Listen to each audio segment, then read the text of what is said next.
You're listening to The Voice of Russia from London. I'm Tim Ecott.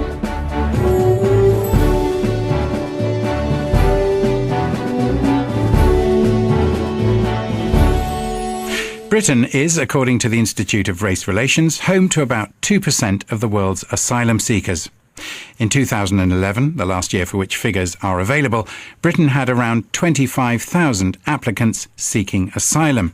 But in recent weeks, the government has admitted that many thousands of asylum applications have been lost in some kind of bureaucratic black hole. Part of the reason the Home Secretary Theresa May has now taken back control of the UK border agency.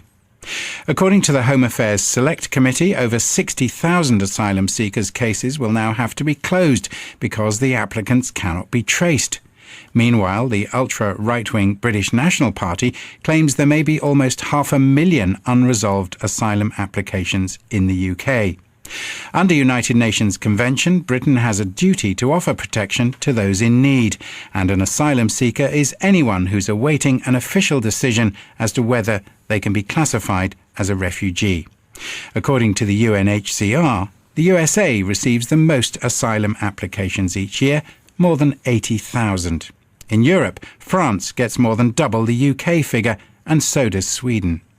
According to the UNHCR, the UK's refugee population makes up less than 1% of the overall population. The largest numbers of asylum seekers or refugees come from Pakistan, Iran, Sri Lanka, Nigeria and Syria. The issue of asylum seekers is one on which the media often go to town, with sections of the tabloid press keen to reveal the scale of public expenditure that goes on looking after asylum seekers. Well, joining me now to discuss the concept of asylum and whether Britain is too generous in its treatment of such cases are Stephen Woolfe, Financial Services spokesman for the UK Independence Party, Patrick Lewis, who's a leading barrister at Garden Court Chambers and specialises in immigration and human rights law, and Gavin Hayes, editorial director of the public policy hub Policy Review Intelligence. I'd like to start with you, Gavin.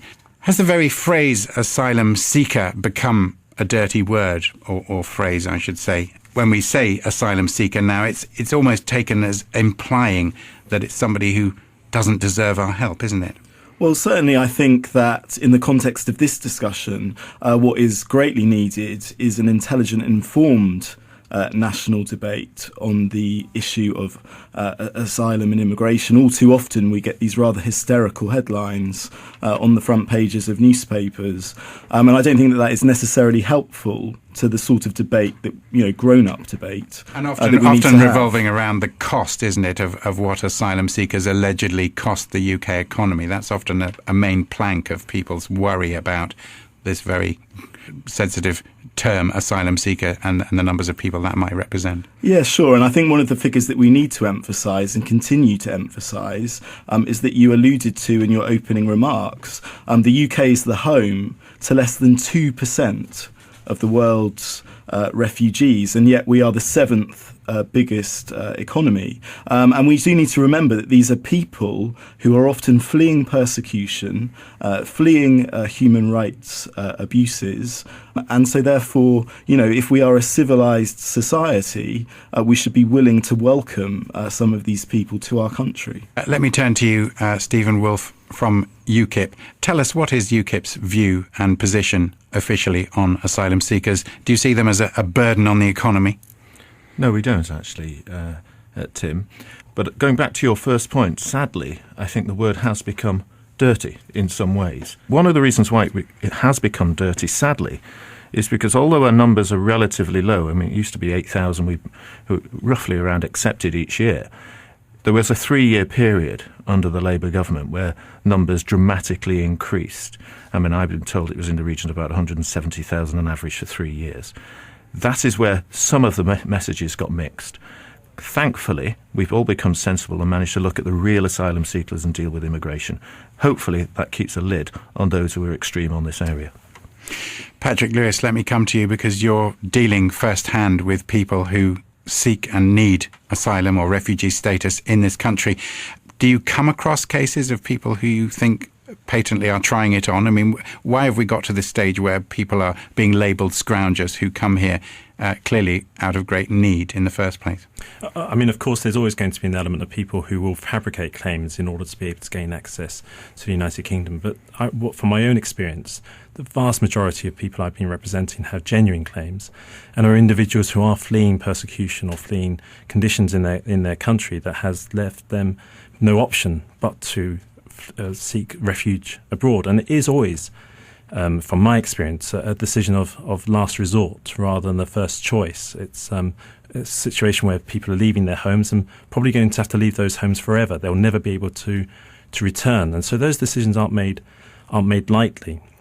But often those individuals who then come to the UK are met with a situation whereby there is a cynicism about their claims amongst the Home Office officials who determine the claims, and even amongst some judges who might hear appeals against the refusals by the Home Office. And that cynicism pervades into the decision-making and can lead to very dangerous results, namely of individuals facing return to countries where they do have a genuine fear. Paint a picture for us, would you please, Patrick Lewis, as an immigration lawyer representing people who seek asylum and refugee status. How cumbersome or easy a process is it for somebody to come here and say, I'm fleeing persecution, if I go home I'll be killed or put in prison? Take us through the steps. What do you actually do? You turn up at Heathrow Airport and say, I want to claim asylum. And then once you make that application for asylum, you're put into a screening interview whereby your basic details are taken, the nationality, ethnic group, and the very briefest outline of the reasons why you're claiming asylum.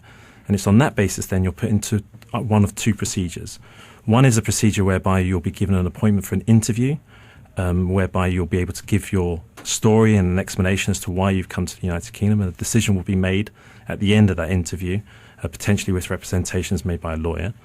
And then the other procedure is a fast-track procedure.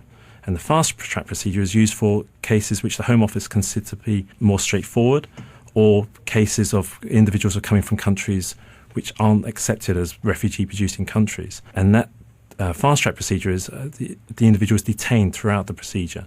And it's accelerated in a way that means that the interview takes place very shortly after the person has arrived. A decision is made very shortly thereafter.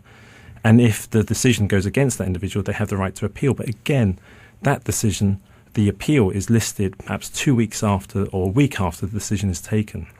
And that, again, even though it's a faster procedure, can lead to very real injustices taking place because of the accelerated nature, and also because of perhaps even more cynicism within that procedure than the more general procedure whereby people are actually released and have their claims decided whilst in society at large. When you say there's a sort of inbuilt cynicism in the system, I mean, what are you talking about? I mean, a frank disbelief that a country of origin may be somewhere that this person faces persecution? Yeah, I mean, perhaps an example I can give is a case in which I represented myself. It was someone from Afghanistan who claimed to be working with special forces, the American special forces, and operating with them in various missions. He came here on the basis of fear from the Taliban, made an application for asylum. He was interviewed. He wasn't believed due to very minor discrepancies in answers that he gave as to his involvement with special forces. And the solicitor wrote to the Home Office and offered them the opportunity to make inquiries with the Americans that he was indeed with the special forces. The Home Office replied and said, that's for you to do, not for us to do, even though, of course, they would have particular connections with, they would be able to undertake that research. And so the lawyer asked for an adjournment or a delay in the procedure in order that the lawyer could make those inquiries. The Home Office refused that. It went to an appeal. The judge refused to adjourn. The judge refused the claim on the basis of refusing to believe that he was a member of Special Forces. He was very fortunate in that we were able to get another appeal for him. And in that appeal, we were able to prove he had been working with Special Forces. He would be at risk of persecution if he were to be returned, and his appeal was eventually allowed. But there must be many cases which aren't fortunate enough to have the representation that he did. Gavin Hayes, if I could come back to you, how much do you think the British public are actually worried about this whole business of asylum seekers, the so-called asylum seekers plague, these vast waves of people coming here claiming they want to live in Britain? Is it something that's whipped up by the media, or do you think it is a matter of genuine public concern? There's lots of talk about how much it costs the country to pay for asylum seekers. Some people say £2 million a day or whatever. I think there is genuine concern, but I think that a lot of that is whipped up by the press, and that's why I said in my opening remarks, I think we need an intelligent and informed debate that's based on the facts, not based on myth. I mean, the charge that it costs a huge amount of money. I mean, asylum seekers do not come to this country to seek benefits. They live on less than £5 a day while their application is being processed. So we need to unravel some of these myths and actually look in detail at what is going on here. And then we need to ensure that the asylum system that we have in place is robust. And so that we avoid some of these problems. But it would seem like a dangerous social phenomenon if Britain has become famously less tolerant than its reputation would have led people to think it were, some years ago. I mean, Britain has traditionally been a place where people have come seeking a better life, having escaped persecution. Well, I believe we are a tolerant society, and I think it's why we do need this national debate that's based on the facts, because I think once people learn the facts, they will then make sensible judgments on that. I think the other thing that we also need to be very careful to avoid, and we've avoided it very well in this discussion today, is not mixing up the debate around asylum seekers with the debate around immigration. I think often those two things get very muddied, and that doesn't help in terms of having the discussion on this that we need. Indeed, muddied waters. Stephen Woolfe, I must come to you as a representative here for UKIP. I mean, your party is often accused of, shall we say, inflaming public opinion about what Britishness is and where we stand in relation to the rest of the world. Do you think UKIP takes any responsibility for that sort of muddying of the waters? Well, it's as Gavin has said, some newspapers like to whip up the issues about asylum seekers and mix them up with immigration. There are those on the other side, and I faced it myself, sadly, who also want to mix up what UKIP's policies are on immigration. I want to put it in the context of perhaps my family, for example. My family is a black American, married an Israeli, Jewish, Irish Catholic, and an Englishman. Growing up in Manchester, in Moss Side, where I was born, many people used to call me half-caste, quarter-caste. Now I'm called mixed race. Personally, I'm a member of the human race. So I'm someone here who has come from immigrants into this country, and indeed, growing up in those 80s, I actually faced forms of racism that we don't see necessarily in the community that I lived at the time. So that, in its context, means that when I'm involved in the policy making of UKIP, and there are many others like this, we're very conscious of the tolerance our country has, but we also have to be aware of the need of the community at large and the country at large.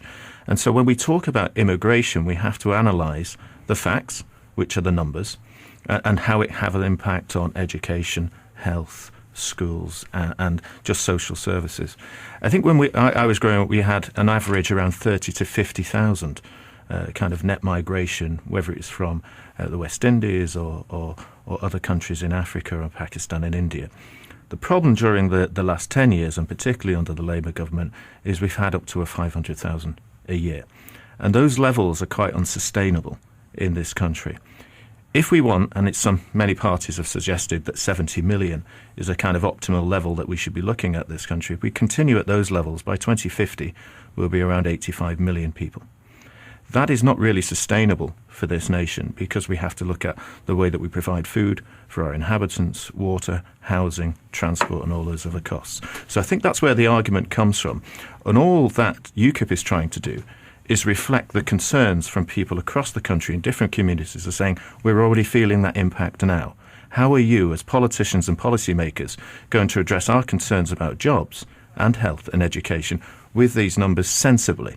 And we don't believe that the current policies that we have versus the European Union, which is an open door for anybody coming in from the European Union, Whereas my history and my background means that if you're a non-EU citizen, you're discriminated from coming into the country. We say it should be worldwide, except that everybody has the opportunity to come to the UK, but all on the same system, with a system governed by this country. But that is conflating immigration and asylum-seeking or Sadly, refugee status. And sadly, why are we at that position? Because, as we've heard, it's a tiny number of people who come here fearing for their lives or fearing persecution. And presumably, coming to you, Patrick Lewis, specialising in immigration law, you talked about the two-tier system. Presumably anyone coming from an EU country would have a difficult job convincing the British authorities that they deserved refugee status, wouldn't they? I would say impossible. I mean, there wouldn't be a sustainable claim made from someone who came from the EU country. And so there wouldn't be a basis. The only way an individual would come to the UK from the EU would be on economic grounds in order to be able to work in the UK rather than through any fear of persecution. So, coming back to you, Stephen Woolfe from UKIP, I mean, why in your answer there do you choose to talk about immigration if we're talking about asylum seekers and Britain having a reputation as a tolerant society, and you yourself, as you say, coming from mixed race heritage, people from different nations and cultures, you presumably see that heritage as a valuable thing. Why are we so fearful of outsiders here? Well, UKIP isn't fearful of outsiders, and I'm not really sure that the British people are really fearful of outsiders. I think, as we said here in this discussion and in this debate, and when I'm knocking on the doors in all the different districts I've had to over the last couple of years, genuinely, I don't find people fearful of outsiders. What they're simply asking us to do is look at the numbers coming in and ask ourselves to create policies which are more sensible to allow the integration of people coming from different countries into here so that we can adopt slowly and gradually, as we have done quite successfully over the past 30, 40 years, but also fairly. And this is one of my biggest points and one of the reasons why I champion the concept of immigration from the EU being separate and discriminatory to that of the rest of the world. Maybe it's part of my heritage, I don't know. But I actually don't believe we should be treating one sector of the world with all the advantages of being allowed to come here equally and not treat those from the other parts of the world in the same way. So when you're looking at UKIP policies, our rules are trying to look at a way that we could treat everybody equally, yet deal with the economic impact of immigration and distinguish distinctly from those of the asylum issues. And our policy is very clear that we will continue and enforce the 1951 UN Convention on refugees. We might not necessarily agree with the ECHR, but certainly that is a principle that we would start from. Just to stay with you for a moment, the Home Secretary has pretty much admitted that the border agency, so-called, has got itself into a complete pickle over many matters and seems to have failed in its duty.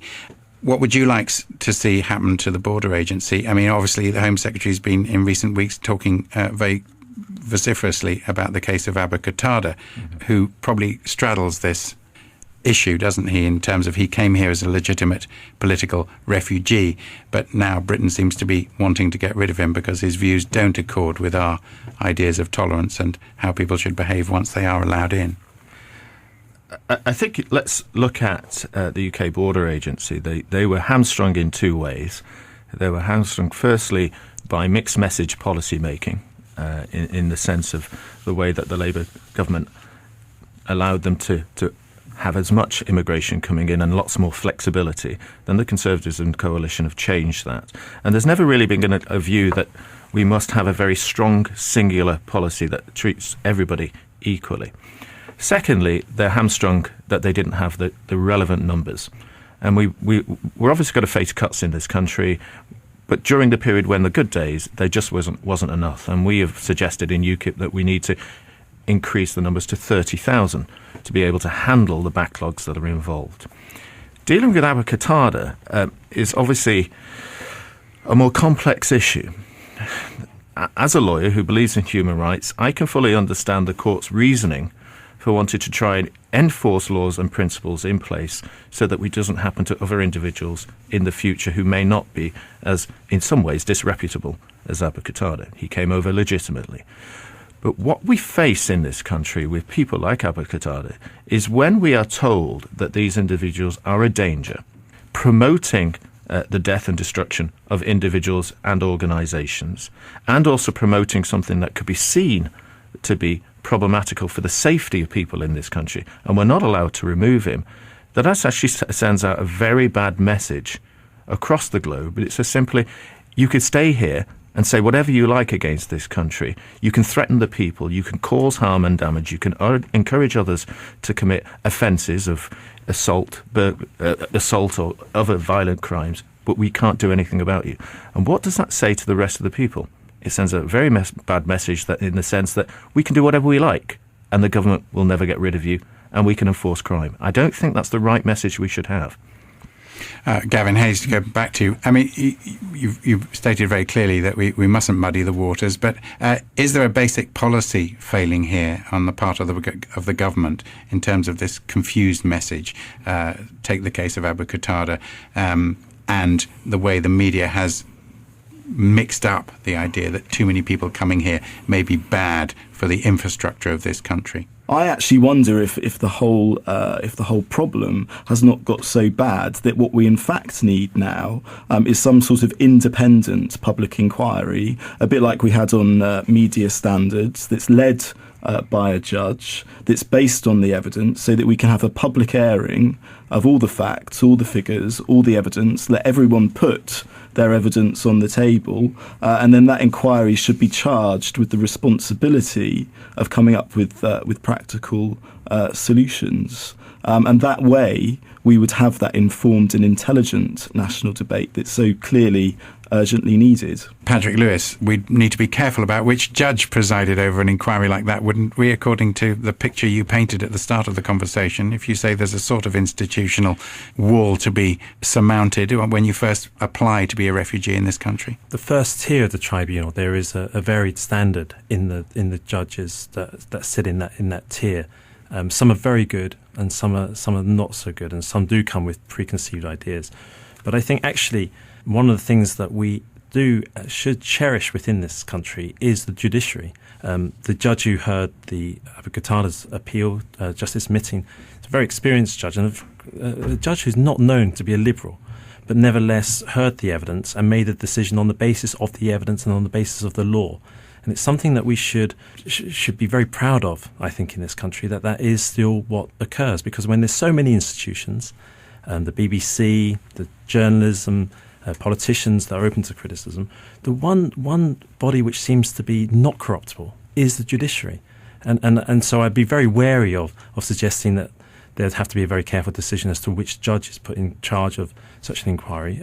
Again, from my experience, certainly at the higher level judges, the standard is extremely high. Is there a problem, though, in terms of the judiciary and how they satisfy the requirements of British law or English law and the requirements of the European Union? I mean, again, Abu Qatada's case is an example whereby in this country, in the Second World War, when we were facing annihilation, the authorities had a choice of torturing Nazis who had been captured in order to be able to get information, and they decided not to do that. They were cited by Obama as a reason for trying to overcome this use of torture that the Americans were. And I would suggest it's just a sensible decision based upon values that we have, rather than European values or any other values. They are just simply human values which we should be applying in consideration of cases.